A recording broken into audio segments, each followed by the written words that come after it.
Selama 36 tahun lebih berkiprah, Universitas terbuka dengan sistem pembelajaran terbuka dan jarak jauh dengan mengembangkan program pendidikan yang berkualitas.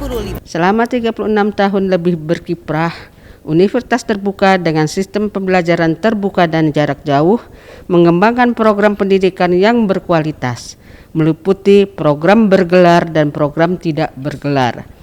Program bergelar meliputi program pascasarjana, program sarjana dan diploma, dan program tidak bergelar yaitu program sertifikat. Adalah program pendidikan berkelanjutan dan Massive Open Online Course atau MOOCs. Kini Universitas terbuka masih membuka pendaftaran hingga 1 Maret 2021 dengan menerima pendaftaran sepanjang waktu melalui aplikasi sistem akademik yang telah tersedia. Pemirsa TV One dimanapun berada, Universitas Terbuka Medan menerima pendaftaran mahasiswa baru 1 tahun 2 kali, yaitu di bulan Desember sampai dengan Februari, dilanjut dengan bulan Juni sampai September. Nah, kami akan menerima pendaftar mahasiswa baru sepanjang waktu melalui aplikasi sistem akademik kita sia.ut.ac.id. Silakan mendaftar ke Universitas Terbuka Perguruan Tinggi Negeri ke-45 di Indonesia dengan sistem belajar jarak jauh terbuka. Dengan mandat sesuai SK Presiden Republik Indonesia tahun 1984, Universitas Terbuka Medan harus memiliki jangkauan layanan akademik hingga ke daerah terluar, tertinggal, dan perbatasan, sehingga memberikan pemerataan akses pendidikan tinggi kepada seluruh lapisan masyarakat. Dari Medan, Sumatera Utara, tim TV One mengabarkan.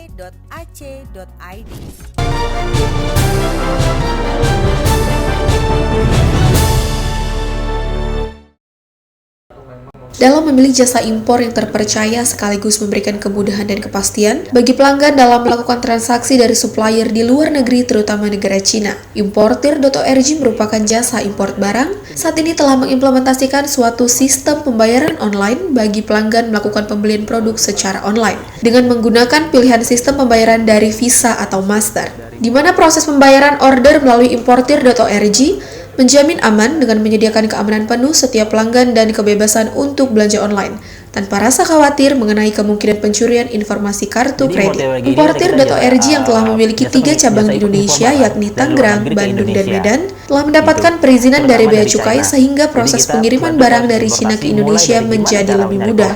Gimana cara komunikasi dengan penjualnya? Terus proses pembayarannya juga lewat kita, jadi jangan bayarin ke supplier. Kenapa? Nanti kena tipu, ya bisa jadi. Jadi bayar ke kita, biar nanti kita yang bayarin ke suppliernya. Terus kita juga punya gudang di China, jadi pengecekan kuantiti barangnya di gudang kita yang di China, sampai proses perpajakan, pengiriman saya barang di Indonesia itu semuanya kita yang ngurus. Jadi ketika anggota kita ngimpor lewat kita, itu kita jamin barangnya sampai, kita jamin kuantitinya sesuai, kita jamin barangnya nggak ketahan di bea cukai. Kayak gitu. Kalaupun itu terjadi, kita yang akan tanggung jawab. Saran kita sebenarnya untuk khususnya daerah Medan ini adalah untuk orang-orang yang ingin memulai bisnis nih. Kita tahu sekarang banyak orang yang dirumahkan, banyak yang ibaratnya mencari peluang baru nih. Nah, kita ngelihat di Medan ini banyak jiwa-jiwa pembisnisnya.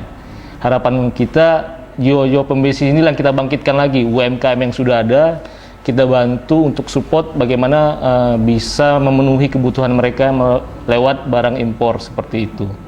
Dari Medan, Fahmi TV One mengabarkan.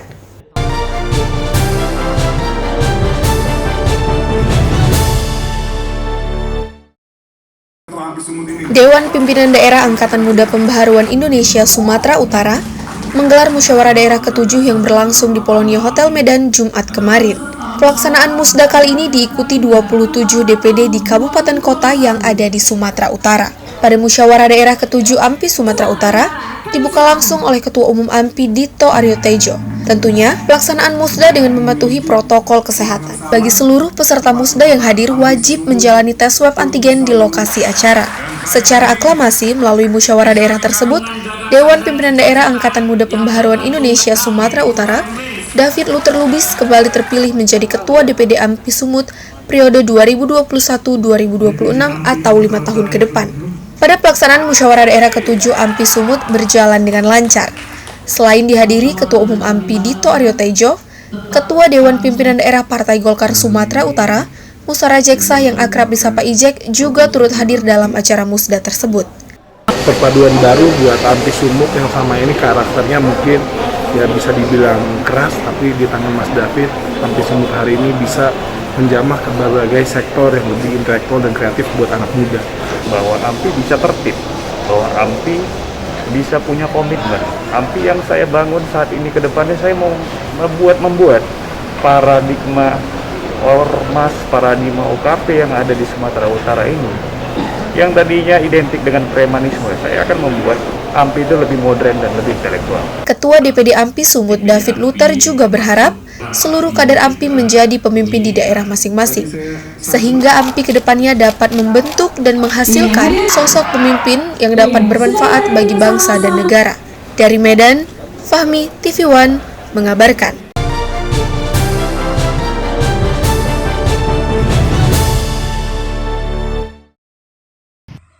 Dalam penyaluran program CSR, PT Dairi Prima Mineral Bakti Sosial di tengah masyarakat Kabupaten Dairi, salah satu diantaranya pembangunan jembatan dan perbaikan irigasi di Kecamatan Lai Parira yang sempat rusak akibat terjangan banjir beberapa bulan lalu.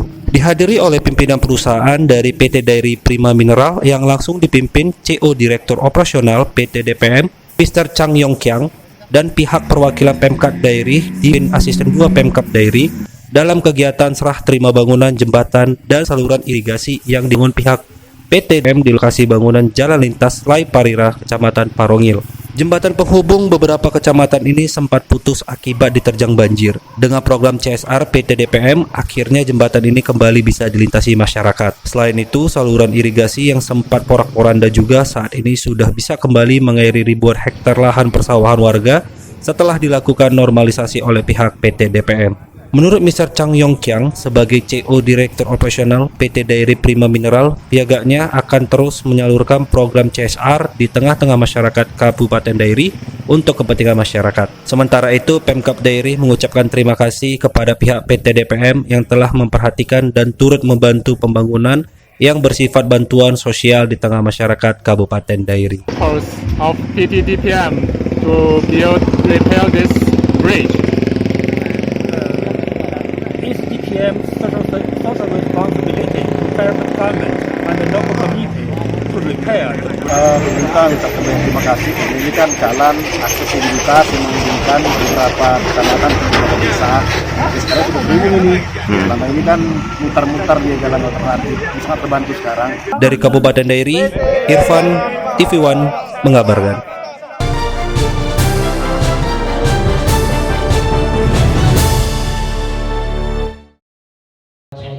Bisnis produk MS Glow Skincare menjadi solusi mengatasi krisis ekonomi masyarakat di tengah situasi pandemi COVID-19 lantaran bisnis produk ini berbasis jual beli online. Namun, saat ini store MS Glow telah resmi hadir di kota Binjai, Sumatera Utara. Pada grand opening MS Glow Binjai Store yang berlangsung di Jalan Imam Bonjol, Binjai Kota, selain dihadiri para reseller, member distributor, dan agen MS Glow, baik dari dalam kota maupun dari luar provinsi. Grand opening turut diresmikan langsung oleh founder MS Glow yaitu Sandi Purnamasari, ditandai dengan pengguntingan pita kantor distributor MS Glow Kota Binjai. Terlaksananya grand opening MS Glow Binjai selain diberi diskon hingga 10%, turut diadakan penjelasan mengenai produk yang ada di MS Glow, serta penjelasan mengenai pentingnya merawat kulit sejak dini, di mana produk dari MS Glow memiliki banyak keunggulan. Dengan terlaksananya acara grand opening ini diharapkan semoga kedepannya store MS Glow Binjai ini semakin dikenal banyak orang, khususnya warga Binjai dan sekitarnya, agar MS Glow ini bisa mengglowingkan seluruh wanita-wanita Binjai agar semakin cetar lagi ke depannya. Pendapat saya selaku agen dari Dumai, khususnya MS Glow Dumai Rara, sangat senang mengikuti grand opening ini MS Glow Binjai. Semoga MS Glow semakin jaya. Ada beragam produk kosmetik dijual di MS Glow Kota Binjai, diantaranya skincare, body care, eye care, dan MS Glow untuk pria. Dan pastinya, produk MS Glow telah memiliki sertifikat BPOM, halal dari MUI, dan saat ini produk MS Glow merupakan produk nasional yang sudah setara internasional. Dari Binjai, Fahmi, TV One mengabarkan.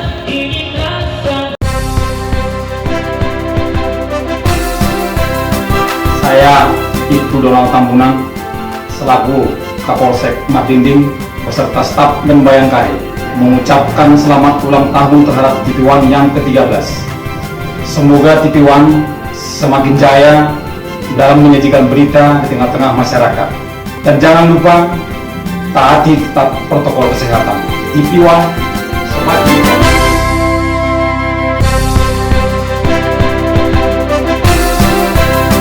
Selamat ulang tahun ke-13 untuk TV One. Semoga kedepannya TV One menjadi media yang dapat membangkitkan sikap, optimisme, dan membimbing untuk membangun masa depan bangsa Indonesia yang lebih cerah. Tetap patuhi protokol kesehatan mata rantai COVID-19. Bersama kita bangkit.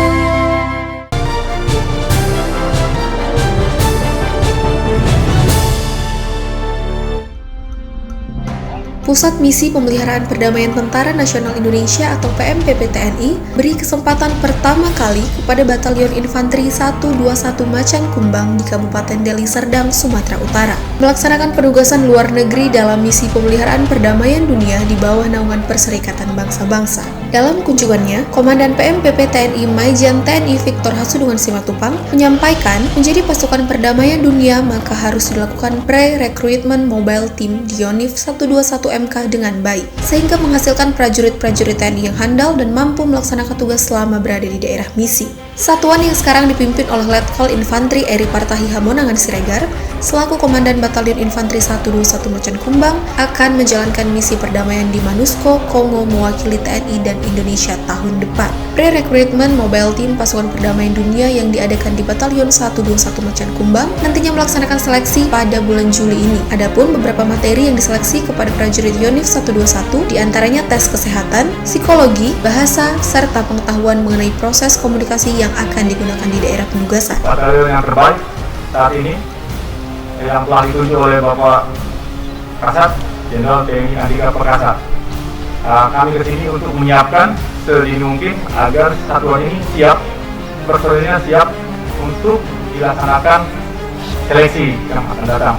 Harapan kami adalah prajurit dapat menjadi penengah, dapat menjadi komunikan yang baik di dalam masyarakat di wilayah Kongo, sehingga mereka secara sadar, sukarela bisa menyerahkan senjata dan menghentikan pertikaian yang terjadi di wilayah Kongo. Batalion Infanteri 121 Macan Kumbang terpilih salah satu menerima kesempatan emas dari PMPP TNI. Setelah Batalion Yonif 121 Macan Kumbang banyak menorehkan berbagai prestasi terbaik saat melaksanakan satuan tugas pengamanan perbatasan RI PNG. Dari Deli Serdang, Sumatera Utara, Fahmi TV One mengabarkan.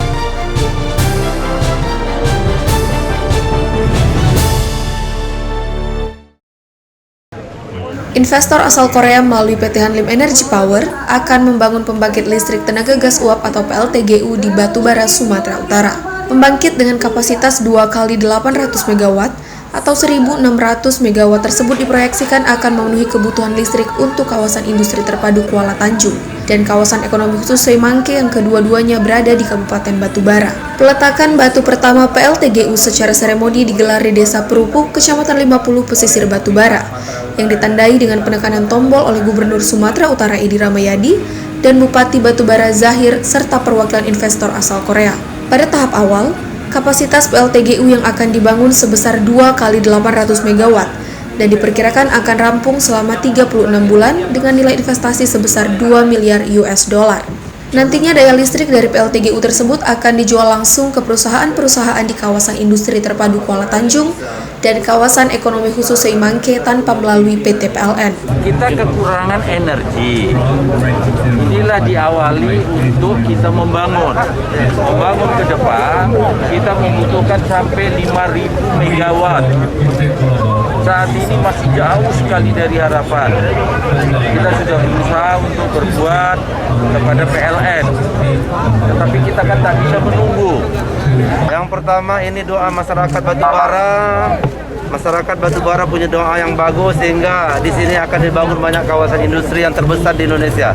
Apa harapan dengan masyarakat pada Tentu masyarakat harus dukung, ya, harus didukung, harus berdoa supaya pekerjaan ini tidak ada yang menghalangi.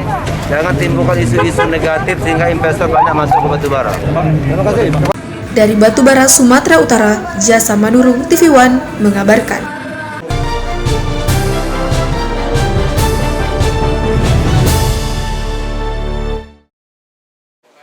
Setelah sebelumnya gagal lantaran memiliki alergi, Selasa pagi Wakil Wali Kota Palembang kembali menjalani suntik vaksin. Suntik vaksin Sinovac dilakukan di Rumah Sakit Bari Palembang dan setelah dinyatakan sehat melalui pemeriksaan kesehatan. Masyarakat diharapkan dapat berpartisipasi dalam program vaksin COVID-19 ini, sehingga dapat memiliki daya tahan terhadap virus. Wakil Wali Kota menyampaikan jika vaksin Sinovac aman, dan masyarakat tidak perlu mengkhawatirkan secara berlebihan. Selain itu, vaksin ini juga diberikan secara gratis. Dengan program vaksinasi ini, diharapkan Kota Palembang akan kembali ke zona hijau dengan memiliki daya tahan tubuh setelah divaksin dan tetap menerapkan protokol kesehatan. Vaksinasi ini aman, tidak ada hal-hal yang perlu dikhawatirkan secara berlebihan, dan ini juga diberikan secara gratis. Dan mudah-mudahan Kota Palembang insya Allah setelah tahap pertama masuk tahap kedua nanti diberikan kepada pelayan publik. Saya sangat berkeyakinan masyarakat Kota Palembang nanti kedepannya akan jauh lebih sehat lagi setelah diberikan vaksin, dan kita berharap sekali Kota Palembang nantinya akan masuk zona hijau ya, karena hampir secara bertahap seluruh warga masyarakat Kota Palembang nantinya akan mendapatkan vaksin.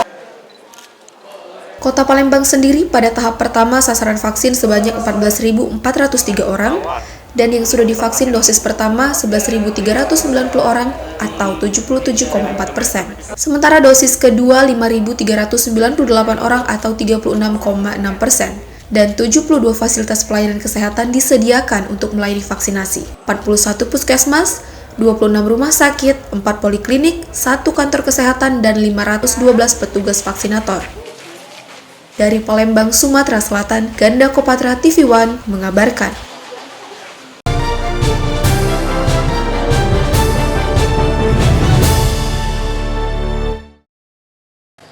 KPUD Oku Selatan menggelar rapat pleno penetapan Bupati dan Wakil Bupati terpilih pasangan Popo Ali Martopo dan Solihin Abu Asir sebagai pemenang Pilkada, setelah Mahkamah Konstitusi menolak gugatan sengketa Pilkada Kabupaten Oku Selatan. Rapat pleno terbuka penetapan Bupati dan Wakil Bupati terpilih yang digelar di Gedung Kesenian Muara II dipimpin langsung oleh Ketua KPUD Oku Selatan, Ade Putra Martabaya, serta dihadiri oleh PLH Bupati Oku Selatan, Haji Romzi, pasangan calon terpilih, dan para undangan lainnya.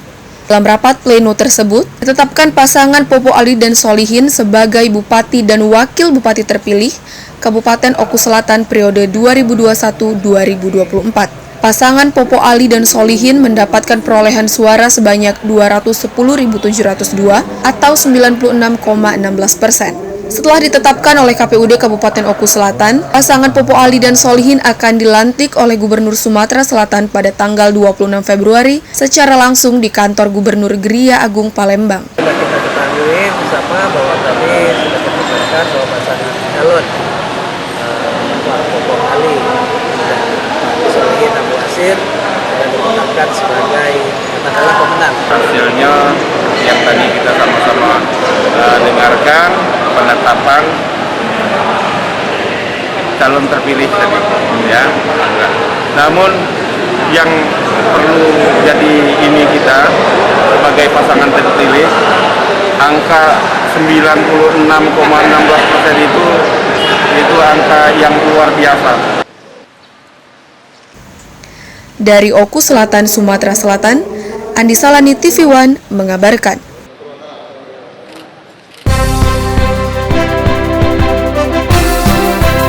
Selamat ulang tahun yang ke-13 kepada TV One. Semoga kedepannya TV One menjadi media yang dapat membangkitkan sikap optimis dan membimbing untuk membangun bangsa dan masa depan yang lebih cerah. Sukses selalu, Tuhan memberkati kita. Merdeka!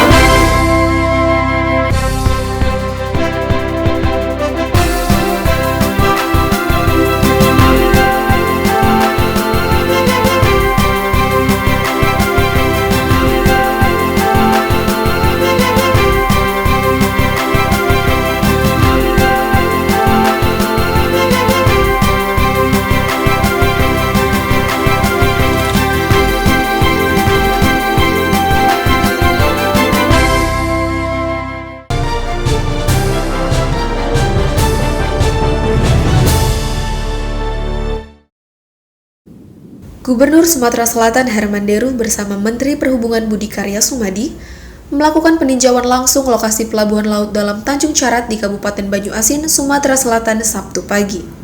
Pelabuhan yang akan menggantikan fungsi pelabuhan Bum Baru ini nantinya akan meningkatkan perekonomian di Sumatera Selatan dan berkontribusi terhadap pembangunan. Rencana pembangunan laut dalam Tanjung Carat, Kabupaten Banyuasin semakin menunjukkan progres positif. Setelah Presiden Joko Widodo menyetujui proyek ini, Menteri Perhubungan Budi Karya bersama Gubernur Sumatera Selatan Herman Deru serta stakeholder lainnya langsung bergerak. Peninjauan secara langsung dilakukan Sabtu pagi. Menteri Perhubungan Budi Karya Sumadi mengatakan sudah menemukan satu titik dengan kedalaman kurang lebih 12 hingga 18 meter dan jangkauan hanya 7 km dari Pelabuhan Tanjung Api-Api. Belum lagi tanahnya sudah disediakan pemerintah setempat. Dalam pengerjaan proyek ini, selain dibiayai pemerintah juga kontribusi dari investasi swasta, sehingga ia yakin proyek ini bisa berjalan lancar. Target dari Presiden Joko Widodo untuk groundbreaking di akhir tahun 2021 dan selesai di tahun 2020. Bahkan groundbreaking tahun ini ya, dan diharapkan selesai 2023. Oleh karenanya kami merasa perlu untuk memastikan bahwa tempat itu memang layak dilakukan. Ini Pak Menhub untuk memastikan di mana titik lokasi pelabuhan yang selama ini sudah kita rencanakan dan kita rapatkan maraton ini sejak kunjungan Pak Presiden kemarin dari Marves, dari Bappenas. Pak Menhub mengajak semua sampai dengan Pak Menhub meyakinkan bahwa ada titik yang paling ideal. Dari Palembang, Sumatera Selatan, Ganda Kopatra TV One mengabarkan.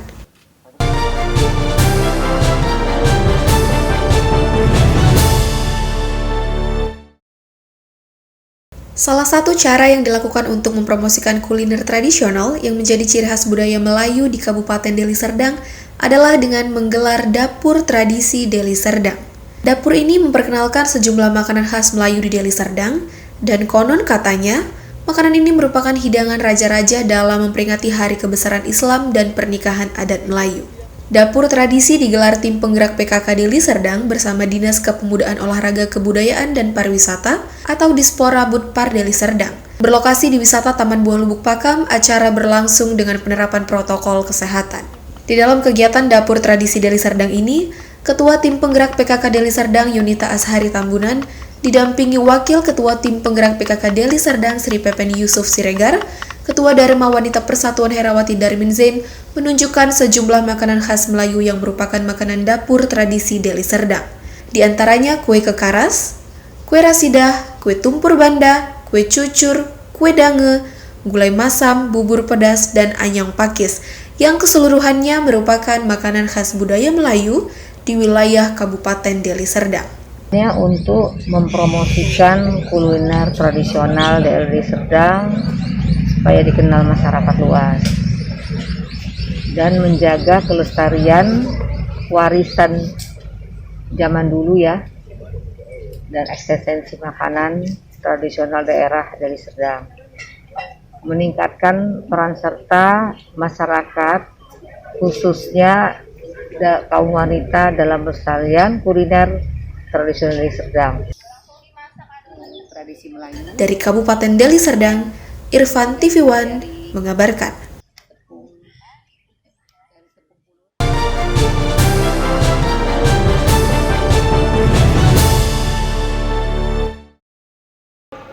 Setelah ditetapkan KPU Medan sebagai wali kota dan wakil wali kota Medan pasca putusan Mahkamah Agung atau MK, DPRD Kota Medan melakukan paripurna pengusulan untuk pelantikan dan pengambilan sumpah jabatan Bobi Nasution dan Aulia Rahman sebagai wali kota dan wakil wali kota Medan untuk masa jabatan 2021-2024. Paripurna pengusulan dan pengambilan sumpah jabatan Bobi Afif Nasution Aulia Rahman untuk dilantik sebagai wali kota dan wakil wali kota Medan masa jabatan 2021-2024 ini dilakukan DPRD Kota Medan Selasa pagi di gedung DPRD Medan yang dipimpin langsung oleh Ketua DPRD Medan Hashim dan dihadiri seluruh wakil Ketua DPRD Medan, Ketua Fraksi, PLH Wali Kota Medan, KPU dan Bawaslu Medan. Pengusulan pengangkatan dan pengambilan sumpah jabatan wali kota dan wakil wali kota Medan ini dilakukan setelah KPU Kota Medan menetapkan pasangan Bobi Aulia sebagai wali kota dan wakil wali kota periode 2021-2024 pada 18 Februari lalu sebagai pemenang Pilkada Medan 2020 dengan perolehan suara sebanyak 393.327 pasca putusan MK. Ya, pengesahan pengangkatan calon wali kota dan wakil wali kota terpilih untuk 2021-2024 dan nanti usulan tersebut nanti akan segera kami proses hari ini setelah paripurna untuk dikirim ke Mendagri melalui Gubernur selaku perwakilan pemerintah pusat. Jadi kita harapkan prosesnya itu nanti di Kementerian Dalam Negeri itu bisa segerakan ya. Dan sesuai dengan schedule itu rencananya mungkin di tanggal 26 Februari itu akan dilakukan pengambilan sumpah jabatan dan pelantikan. Dari Medan, Fahmi TV One mengabarkan.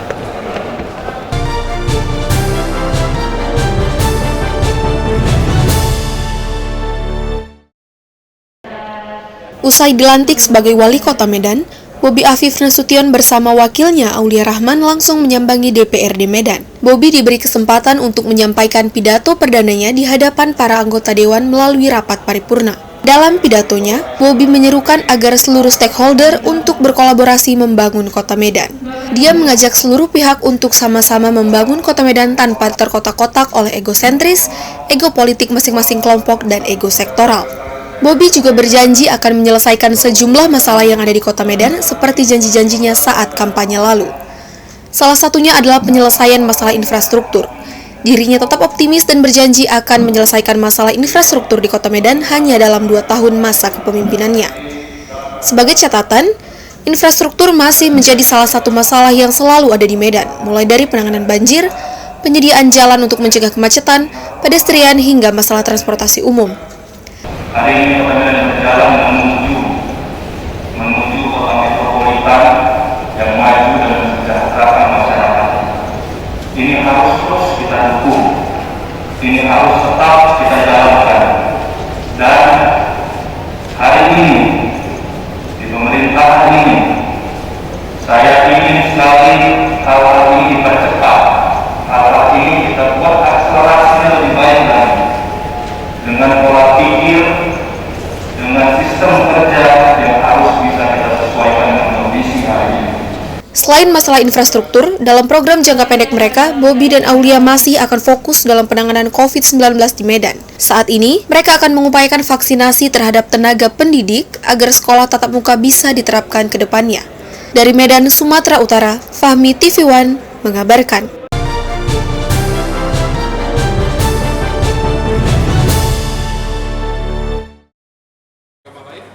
Untuk terus meningkatkan layanan kepada masyarakat Kota Palembang, pemerintah kota terus melakukan inovasi layanan yang ada di Mall Layanan Publik di Jalan Gubernur H.A. Bastarti Jakabaring. Layanan yang baik dan mempermudah masyarakat khususnya di bidang perizinan dan Disdukcapil di Mall Layanan Publik Kota Palembang dijadikan salah satu narasumber oleh Kementerian Pendayagunaan Aparatur Sipil Negara. Selain 4 daerah lainnya seperti Pekanbaru, Sumedang, Bogor, dan Jakarta untuk membuat peraturan Menteri Pendayagunaan Aparatur Sipil Negara terkait proses bisnis layanan dasar. Tapi ini dalam rangka kami membuat Permenpan ya terkait dengan proses bisnis ya untuk 2 layanan dasar yaitu untuk perizinan dan juga Disdukcapil, di mana Palembang kebetulan jadi salah satu lokus ya daerah yang kami jadikan sebagai narasumber ya. Selain ada Pekanbaru, ada Sumedang, terus juga ada Bogor dan Jakarta. Nah, ada 5 ya? Kebetulan kalau untuk perizinan ini MPP Kota Palembang kan yang paling besar. Jadi kami sangat berharap hari ini bukan penilaian ya, tapi ini adalah bentuk diskusi. Yang penting kami mewakili Pak Wali tetap memiliki komitmen yang sama, yaitu pelayanan publik ini kan chandra di mukanya dari seluruh pelayanan. Komitmen kita SDM-nya, komitmen juga anggaran. Semuanya kita support lah. Karena berkat tanda kutip nyanyian Ibu Deputi sebagai wong Palembang Tinjauan dilakukan untuk melihat permasalahan dan tantangan yang ada pada layanan yang diberikan sebelum kebijakan dibuat. Dari Palembang, Sumatera Selatan, Ganda Kopatra TV One mengabarkan.